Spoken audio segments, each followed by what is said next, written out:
The following podcast contains strong language and ridiculous cartoon scenarios conjured up by two self-proclaimed comedy wizards. Between you and me, they're more like Saturday morning court jesters fueled by sugary cereal. But either way, the opinions expressed and presented are mere musings, so please humor their well-intentioned hijinks with a laugh and not by taking anything they say seriously. Unless, of course, you want to pay them to say something else. You could always use a new pair of shoes.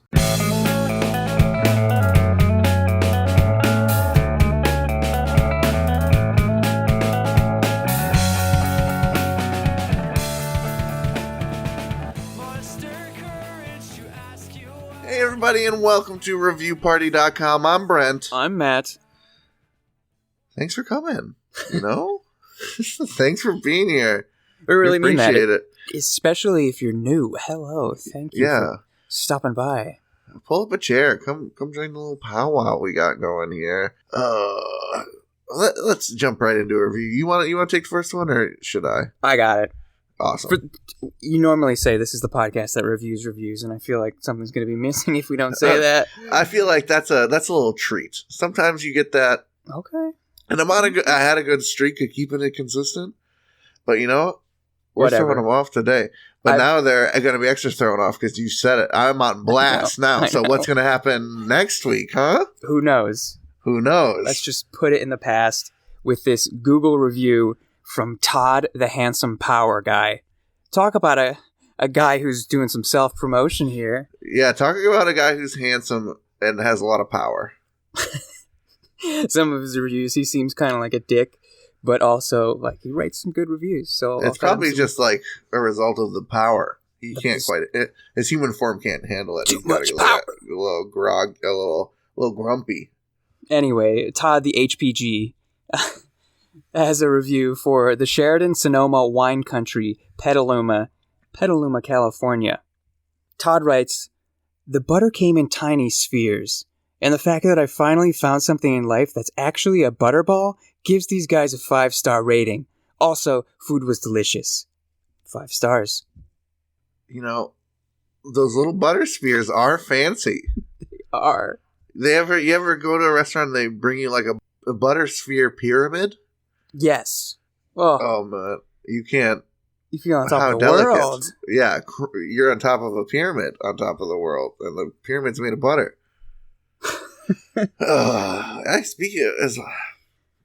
I think I love butter. You know, I've never been a guy that has gone hard on the butter just because I'm a big dude and I don't need that extra stuff. I feel like. Yeah, give your heart some love.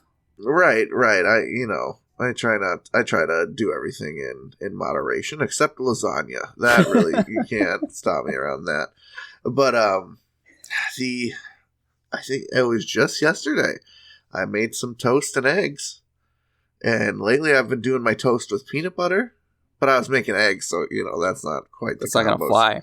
Right. So I just did some plain butter on there. Plain room temp butter. Just put that in and melted right into the delicious multigrain wheat toast I had. And boy, did that hit different. Just that perfectly buttered toast. Gets a little damp, like moist. Oh, and it soaks right in, but it doesn't make it soggy. It just is a perfect soak. I'm remembering that. I can't believe it's not butter review. With the lady who fed it to her cat. Right. That's right. What a callback. So leave that option on the table, everyone out there. If you feel like feeding butter to your cat, think about its heart too. Yeah, I don't know. Doing that seems cruel sometimes. Like feeding. I think giving your dog sweets and stuff it likes every now and then is good, but like butter, I don't think butter is good enough to warrant like cats can't make that decision. They don't understand cholesterol. That's true. They're just gonna give what you give them, and what. I guess if their thing is really butter, but how'd you figure out their thing was butter? Milk goes to butter, goes to cats? Is that the connection? Because I would never give butter to a dog. I just don't think they would, as you say, they don't know how to enjoy it. Like, if you bake into a dog, it's meat. They're going to I love meat. I could definitely imagine setting out a nice, beautiful butter pyramid for the brunch party, the schmancy brunch party you've been planning for months. Mm-hmm. And you're setting it up, and you set out the butterball pyramid of Emotep, and you leave the room and you come back and it's gone, and you just see a Labrador with an overly nonchalant face staring back at you. That's right up the dog's alley. Yeah, but they'll do that with anything. Yeah, they'll do that with gels. They'll do that with soap. Who cares? They're dogs. They're just kind of dumb guys that like having a good time. Yeah, that checks out. I was gonna think of something to say, but like, no, I identify with that too much to even think of something. You just feel like a dumb guy who wants to have a good time. When you're watching a TV show or listening to a song or hearing someone speak and they're talking about you and they don't know it, but you're like, or maybe an even better example, they'll give you the good vibes, bad vibes, scary vibes. When you're in an improv scene and somebody says something in an improv scene that's like true to you, and you're like inside your body looking out for a moment. Like, oh, that's what happened to me right there. You said dogs are like dumb guys, and I was like, oh. Well, I'm like a dumb guy. I like to have good times. I like having good times. Yeah. And it shocked you to your core a little bit. I'll wag my tail. I just want to wag tails. I just want to eat, watch my master bring food into the room, wait for them to leave, eat it, and then deal with the ramifications of that situation. I just want to hang out with people with really cool names like Cleo and T-Bone.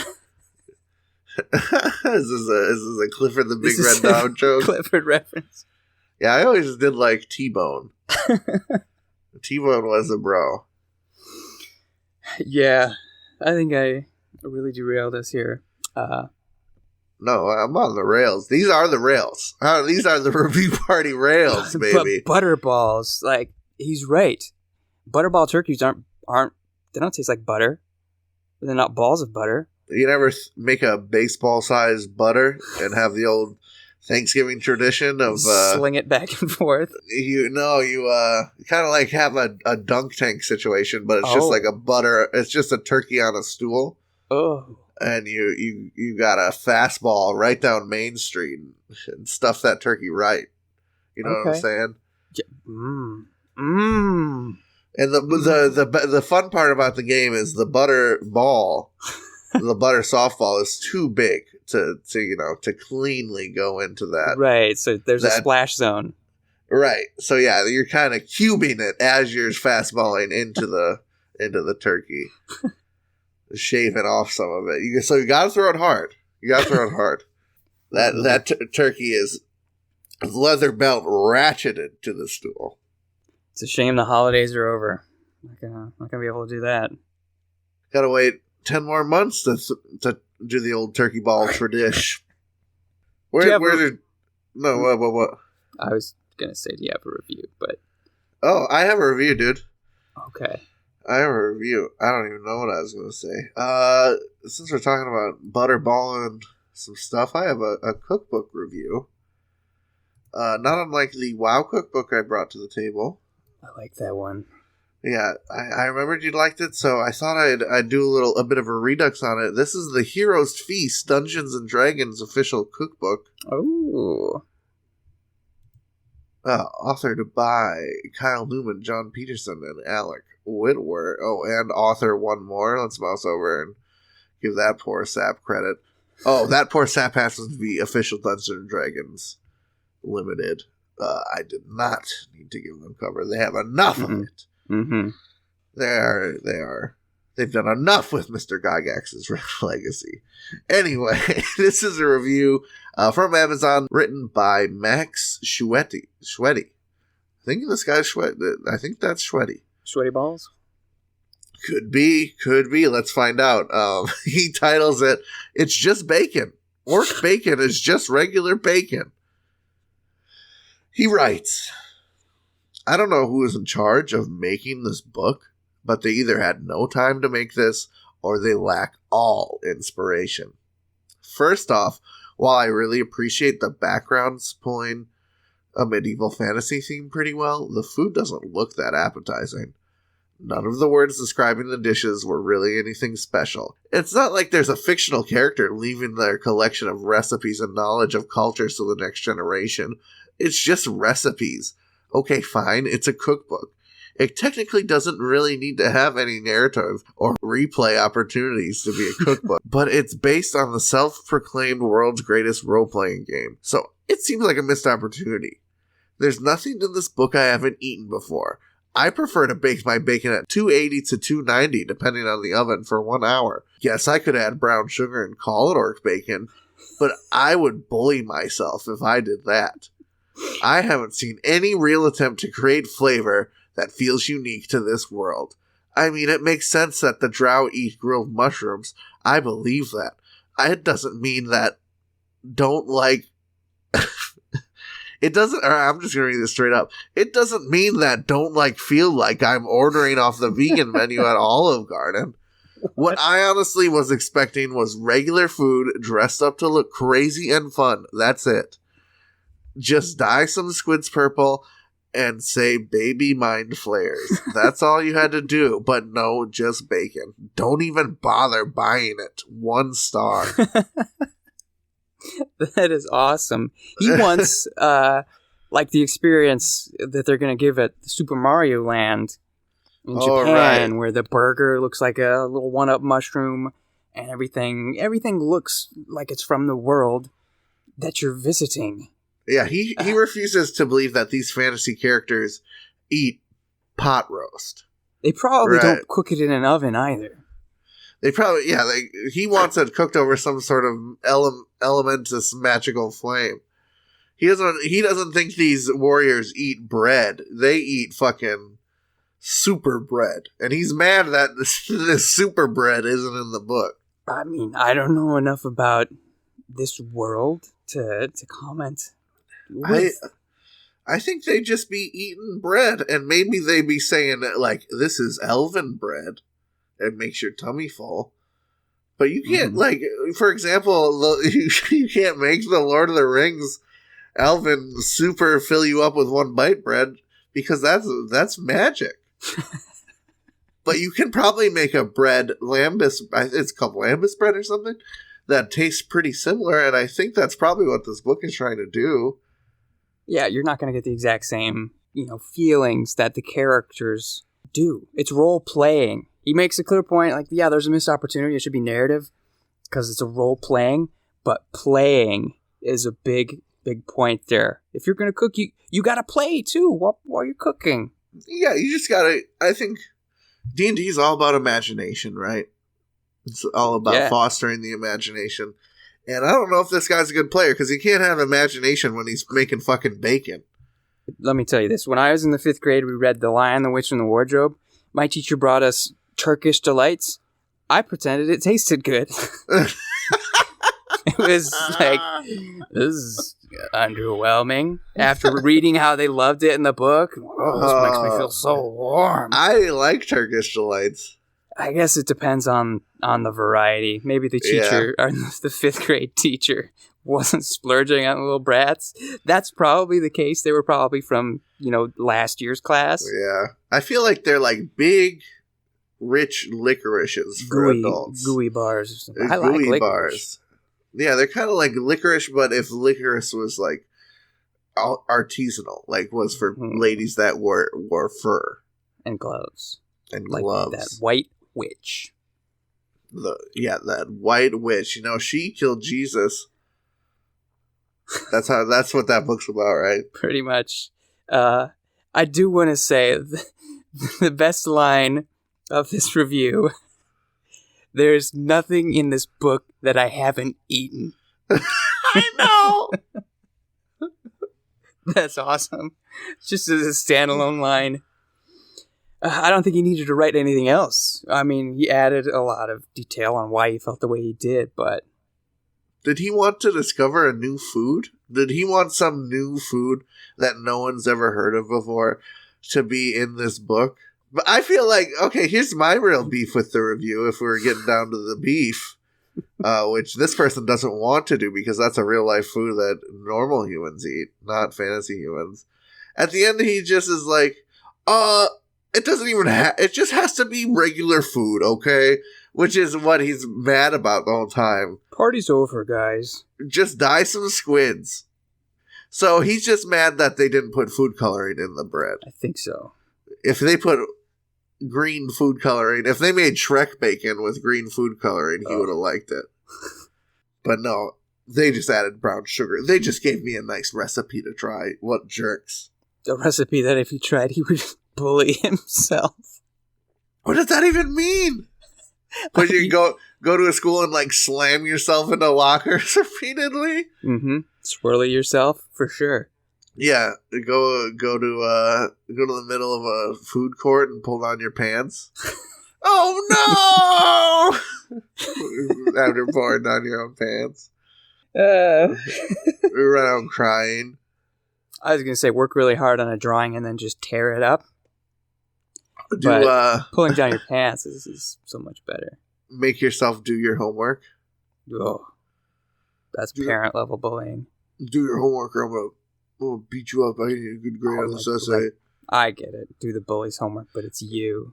You're both parties. Okay, I'm getting some mad Mr. Robot vibes, and I just finished the series, and it's kind of making me sad. But one of those series where you're like, you have a moment of free time, and it blinks in your head. Oh, I can watch Mr. Robot, but there's no more to watch.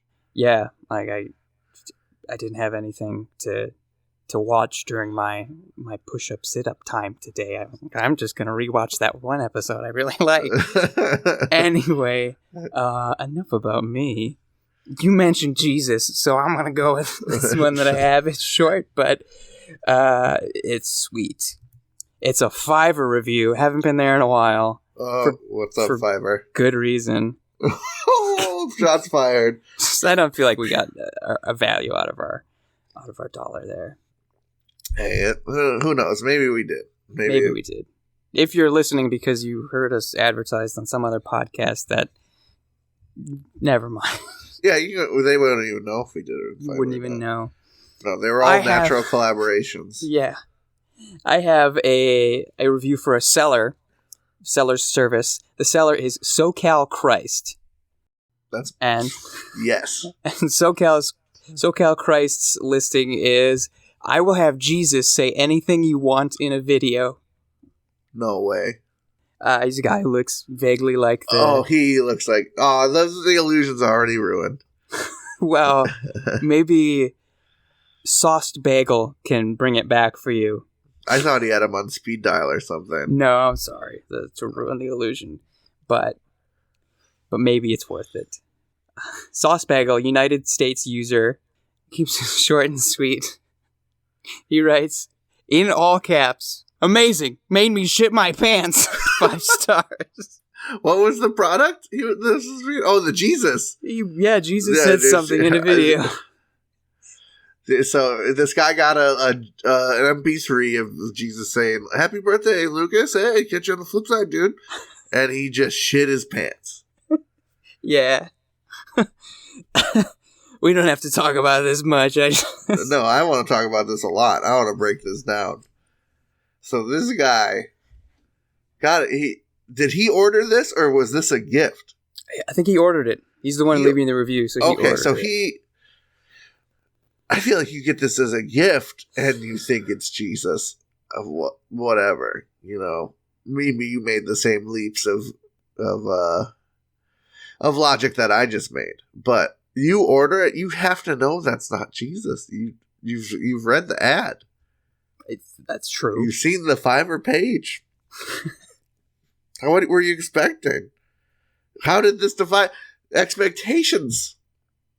What did Jesus have to do to make you shit your pants on the spot? He's just a really down-to-earth dude. He's just how down-to-earth this imposter Jesus was so impressive that how his proximity to the earth caused you to rupture your asshole. It's a spontaneous defecation. Spontaneously could defecate. Oh, man. I guess I gotta get it. You know, if it's that good, that is a glowing review. Probably not one you want to see on Yelp.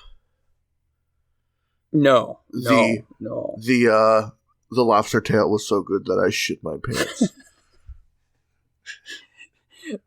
It was really great. They gave me new pants and everything. They had some shitting pants. They had some spare pants. They've got lobster bibs. They've got lobster pants. They got it all. The pants are made out of the same plastic material as those cheap bibs. Those are yes. You're sweating in those.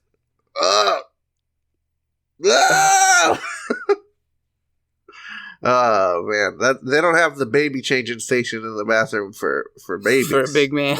Yeah, they got the big man size, so you can put on those lobster tail pants. Put on those shitting pants. Oh, Brenda, today I'm gonna need my shitting pants. I tell you what. They're in. Like, they pull out like paper towels. Just here you go. All right, I'm ready for whatever life throws at me today. Now, if someone does, what's that? Where you can get celebrity interactions? Cameo. Yeah, Cameo. All right, Brenda, I'm about to order a Cameo from a Jesus lookalike. Got to make sure my dipes is on.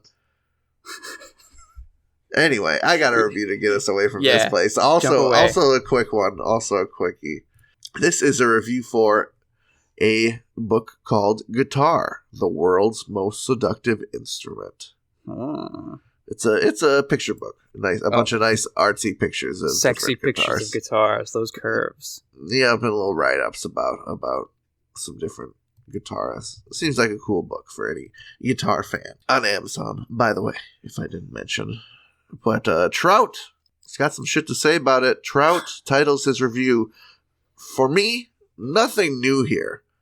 I have better books." And the review reads, "If you already have some guitar books, you don't need this one." 3 stars.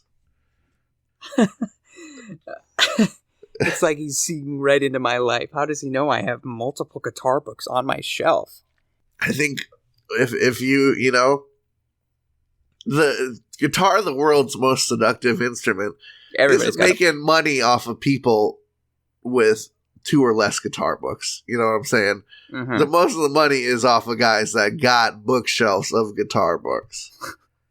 I'm wondering what else Trout has on his shelf, though. Right. What kind of sort of genre space embodying guitar books does he have? The particular niche that Guitar, the World's Most Seductive Instrument by David Schiller was trying to fill, it didn't achieve success with Trout. Trout has already been there, done that. I want a magic guitar book, Spellbound, the Magic Stratocaster. And that's an amp, isn't it? See how much I know about guitars. No, a Stratocaster is a guitar. You got it. You got it. Yep. Fender Stratocaster. Because it could also be about fishing, because casting. All right, so you want sort of a magic guitar that is at once an instrument, a magic wand or staff, and a fishing pole. Because it's got the strings on it already. It sounds like you need a Switch Army Fender. Switch Army. Oh, yeah. Yeah. Swiss Army guitar. So you can shoot, you can play a beautiful song. That's another book, though. Swiss Army Guitar. Swiss Army Guitar, that's like how guitars and music won both world wars. All right. In this alt history. You know, I don't have time to research if that's true or not, so I'm just going to take your word for it. You've seen Jojo Rabbit. You know how good you feel at the end of that? Kind of good, but you also kind of feel broken inside. That's true. They're very complex emotions. You've been laughing and crying the whole time, and We could wax poetic about JoJo all day. Much longer than Trout could wax poetic about this guitar book. Yeah. Leaving me not knowing whether I should get this or not. Probably not, because I'm not interested in guitars, nor this appreciating their form. I'm thinking if you can't jerk off to a guitar, like, this book's not for you. Yeah, I don't think I can do that. I mean,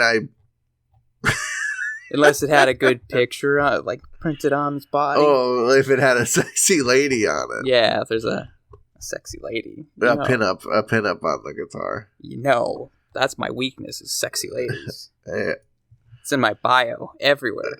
That's the first line of Matt's bio. It's in my it's strengths, Seinfeld trivia, and pick up sports games. Weaknesses, sexy ladies. It is also in my email signature. Anybody who's ever received an email from me, they know. Hey, no one can blame you. If anyone's ever seen that signature and then blamed you, they are in the wrong, sir. Yeah, they are. Well, speaking of sexy ladies, you want to take a little break? Sure, let's take one. Yeah, let me answer all my texts from all those sexy ladies who text me. Ooh. Just kidding. No, I just checked my phone. Okay, bye.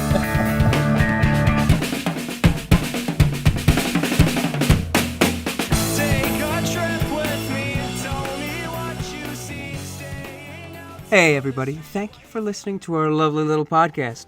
If you'd like to go above and beyond in supporting our show, or have the most fabulous conversation starter since sliced bread, go to reviewparty.com. Click on shop and explore some fabulous t-shirt designs.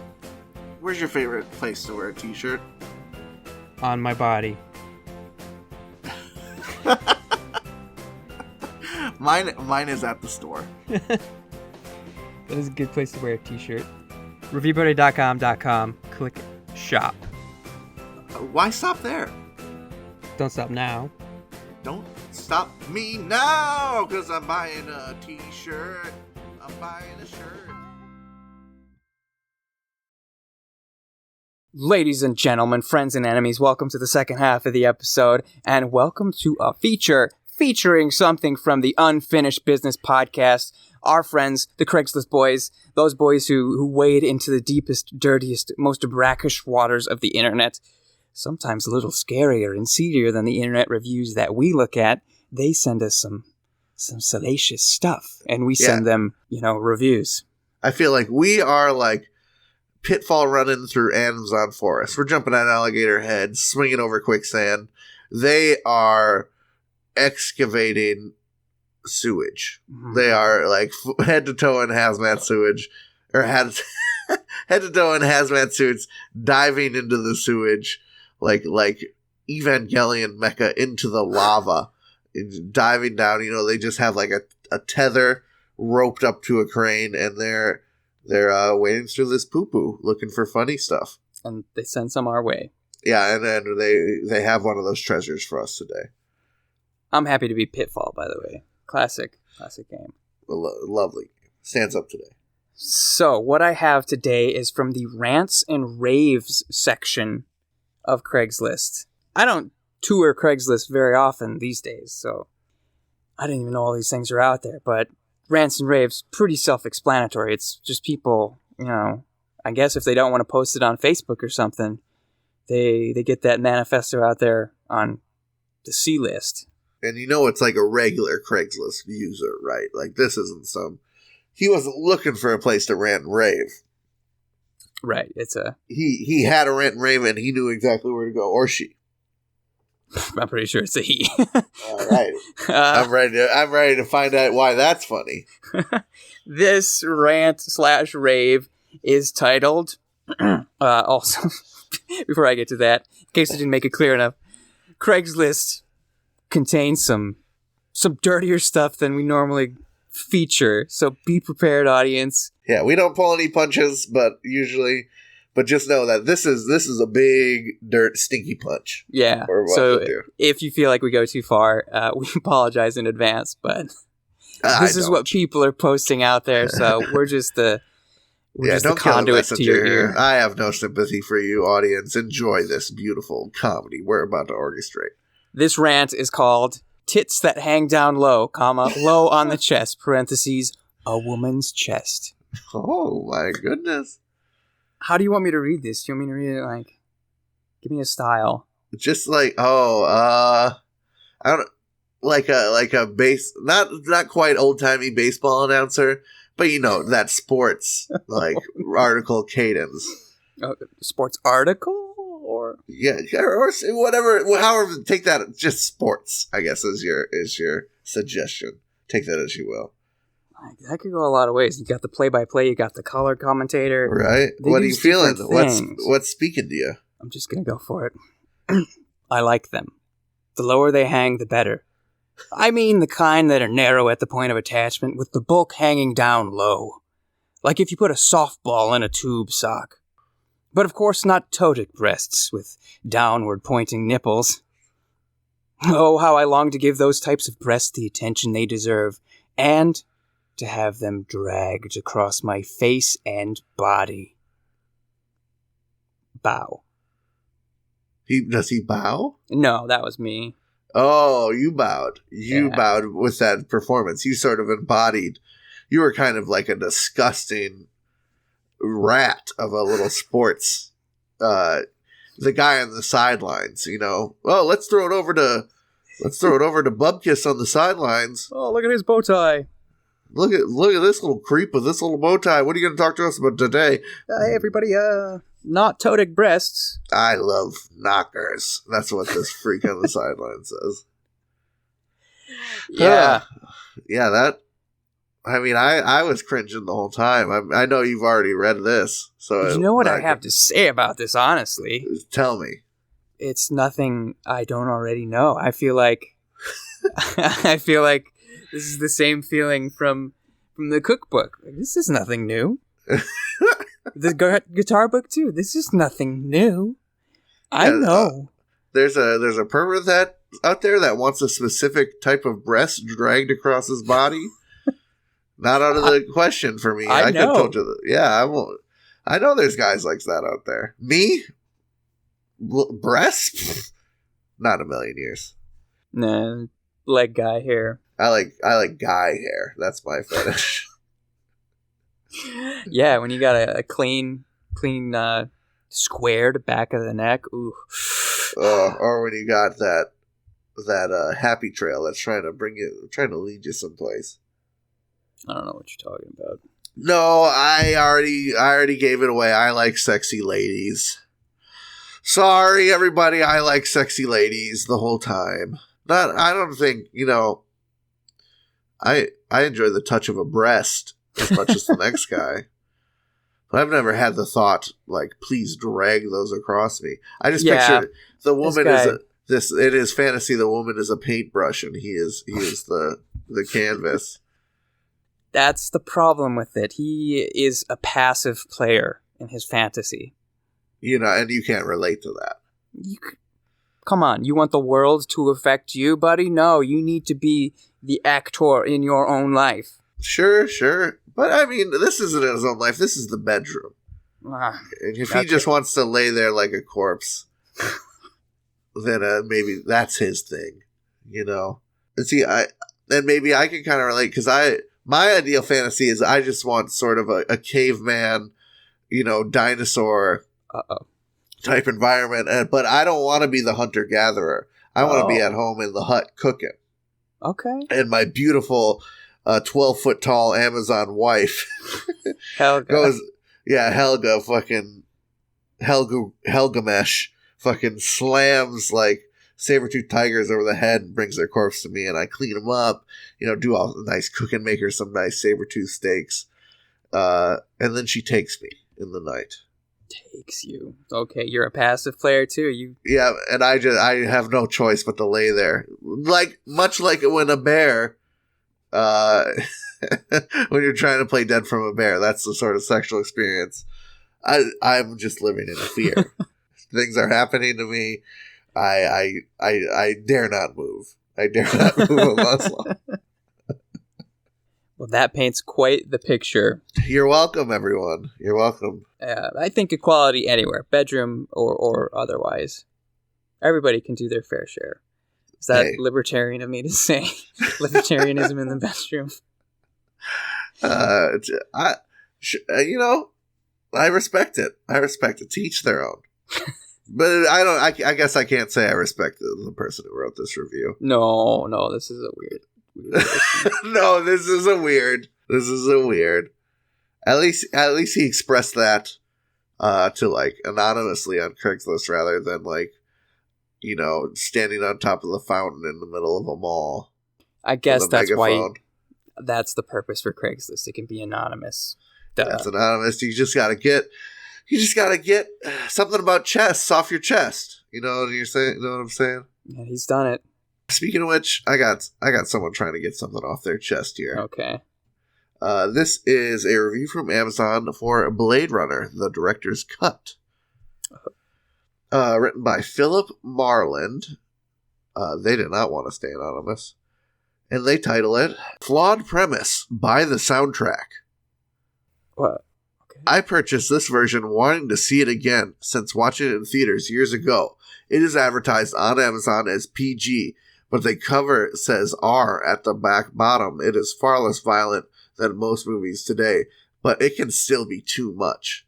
The androids in this movie are violent sociopathic killer, yet an effort is made to elicit sympathy for them since their human maker and designer created them with a limited lifespan. Thus, they can't help but murder people or turn to perversion as a consequence. Way to go, writers! The main android character, Roy, finally confronts his human maker and tries to work out a scientific solution to his limited lifespan problem. But when it is determined there are no solutions, he voices the entire premise of the movie. He wants more life. In the theater version, they add the word fucker with emphasis. Then he crushes his enemy's father's head after kissing him on the lips.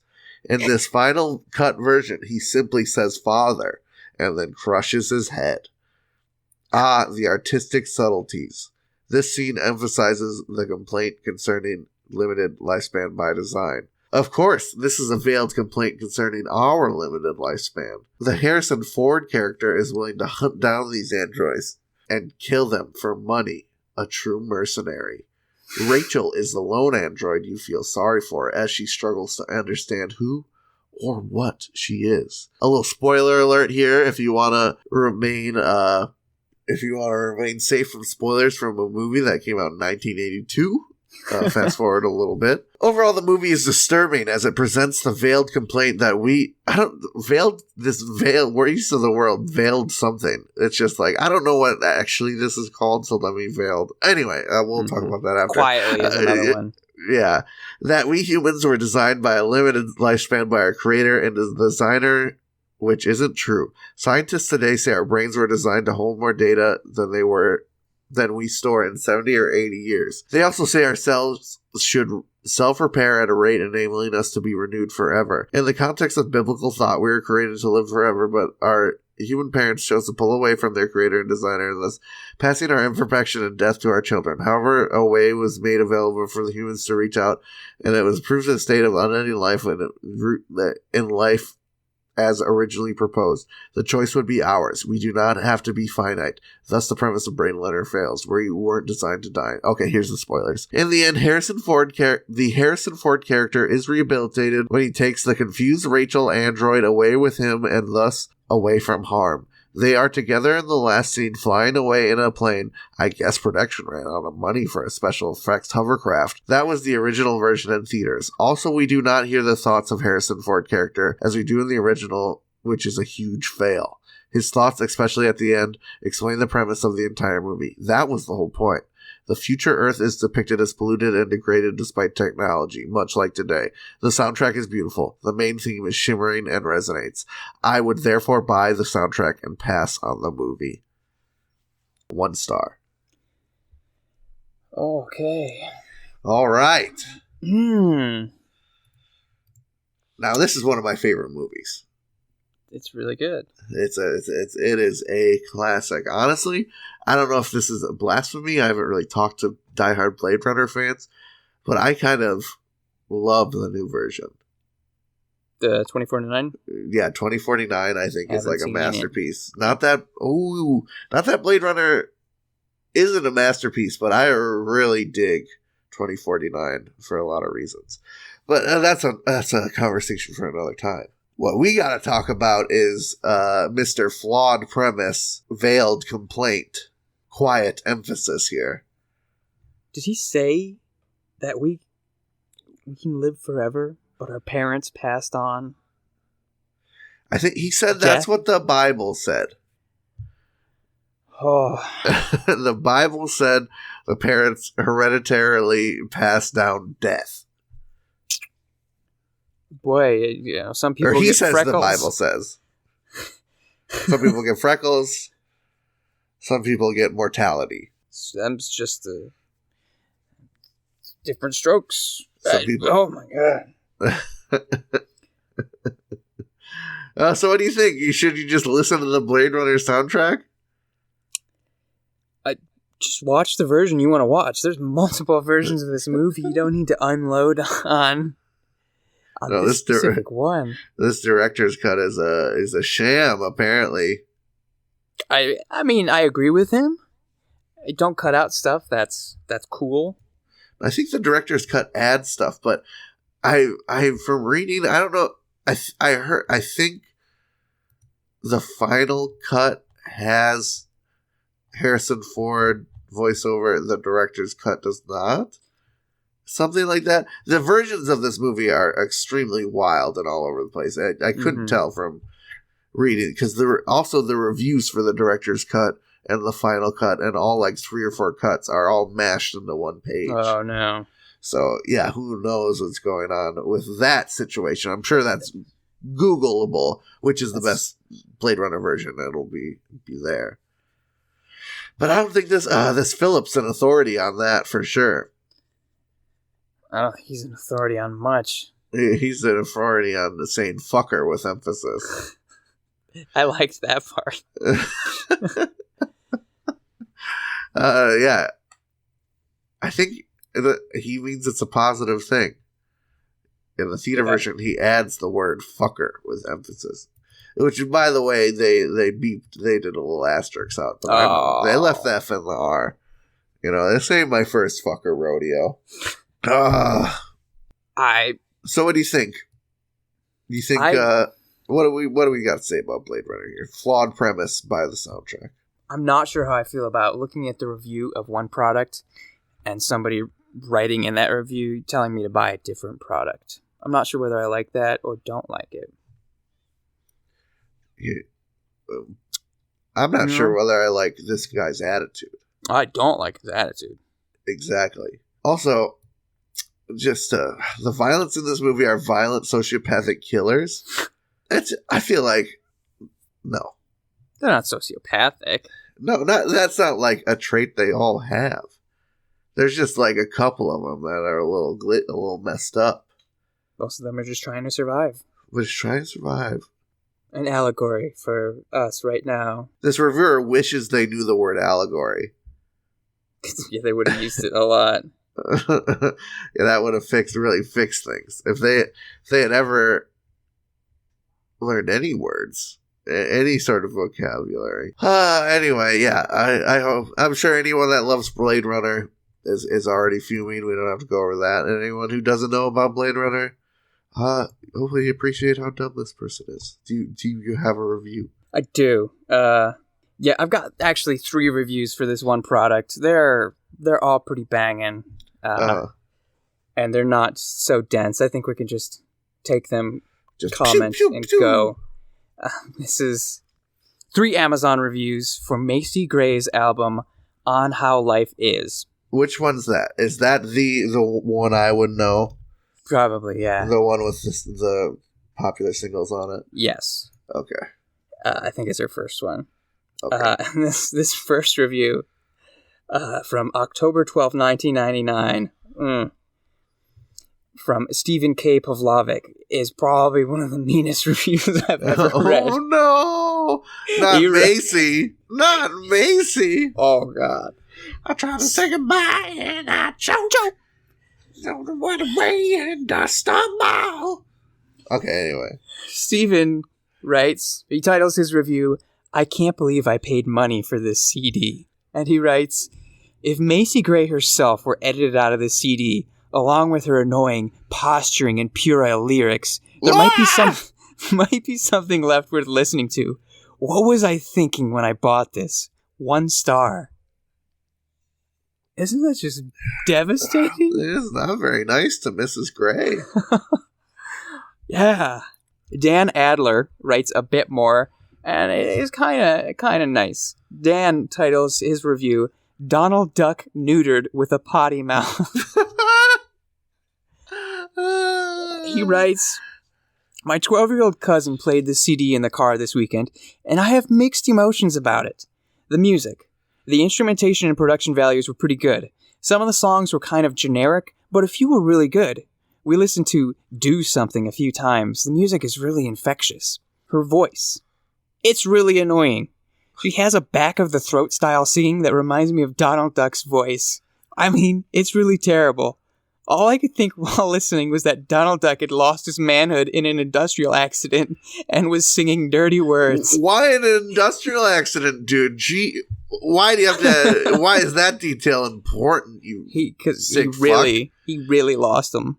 He really is not getting them back, huh? This accident was industrial in nature. Yeah, it's chemicals. I don't know.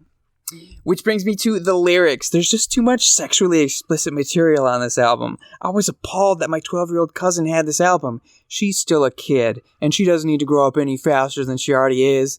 No wonder kids are so over-sexualized with this type of lyric becoming all too commonplace. I took a star off for her mouth that couldn't kiss her mother with. 2 stars. I get to say how artists express themselves, not the artists. After reading this and then listening to some of her music, the Donald Duck image is great. It's like, that freaks me out, dude. People have never met anyone with a raspy voice. They hear that and it's like, is this Donald Duck? Is this Donald Duck no penis? Like, the raspy voice just makes her music sound different, original. Yes, that's exactly what this last review, Honey Brown, writes. Lay it on me. Honey Brown redeem it. Titles their review "Wonderfully Unique." I first heard Macy Gray when some fellow Napster buddies suggested that I download her MPG. Yep. I immediately bought the CD from Amazon. Between Macy's unique voice, her funky beats, and her philosophical statements, she has not left my CD player. 5 stars. Thank you. How about that one for a time capsule, though? Oh, totally. That brings me back. Wait, do you have any Napster experience? I'd love to close out with that. What was your Napster? What are your Napster memories? I really wasn't too much into Napster. LimeWire, okay. Yes. Napster, no. LimeWire was your first, so you came after the fact. Yeah. Yeah, I actually, first-hand experience, more with LimeWire. I got a game, one of my favorite games, but also totally a virus that ripped apart my family computer also came with that game from LimeWire. A Vampire the Masquerade Bloodlines, but I think it's on Steam now. Yeah, it's a great game. Very glitchy. Yeah, it's an RPG where you play a vampire in sort of a dingy, like, biker,